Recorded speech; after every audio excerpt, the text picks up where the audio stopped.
Tonight, you are going to achieve something you have been working toward for weeks, maybe months, maybe years. And when it happens, when you finally get it, you are going to feel a rush, a spike of pure, electric joy. But here is what nobody tells you.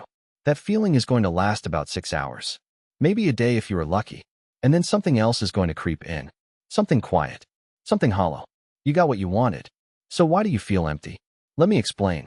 Your brain has a problem with happiness.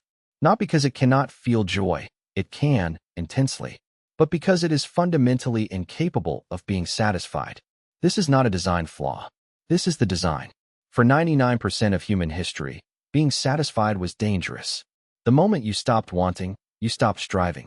The moment you stopped striving, you stopped surviving. Your ancestors who were content with what they had, they did not pass on their genes. Your ancestors who always wanted more food, more status, more territory, more security, they survived. They thrived. They became you. And they left you with a brain that treats happiness like a destination you can never actually arrive at. A 2011 study from the University of Wisconsin-Madison tracked people who had just achieved major life goals, getting married, landing a dream job, buying a home. The researchers measured their happiness levels before and after. The results were devastating.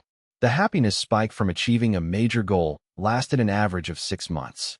After that, participants returned to their baseline happiness level. Some dropped below it. This is called the arrival fallacy, the belief that reaching a goal will make you happy. It will not. It never does. Not permanently. Here's why. Your brain does not actually care about being happy. Your brain cares about pursuing happiness. There is a critical difference. Dopamine, the neurotransmitter everyone associates with pleasure, is not actually about pleasure at all. It is about anticipation. It is about wanting. Dopamine spikes when you are chasing something, not when you catch it.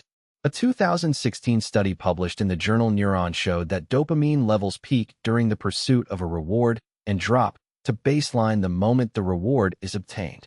Your brain literally stops producing the happiness chemical the instant you get what you wanted. This is why you feel empty after achieving a goal. Your brain has already moved on. It is already scanning for the next thing to want. The goal you spent years chasing is now just furniture in your mental living room. Familiar, invisible, meaningless. The ancient Greeks had a word for this feeling. They called it kenosis, the emptiness that follows fulfillment. The void that opens up when something you poured yourself into is suddenly complete. And here is the truly uncomfortable part. This cycle never ends. You achieve a goal. You feel empty. You set a new goal. You chase it. You achieve it. You feel empty again. This is not a bug. This is the engine that drove human civilization. Every great achievement in human history was driven by people who achieved something incredible and immediately felt like it was not enough. The question is not how to escape this cycle.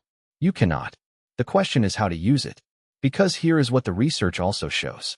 A 2019 study from the University of California, Berkeley found that people who were in the process of pursuing a meaningful goal reported significantly higher well-being than people who had already achieved one.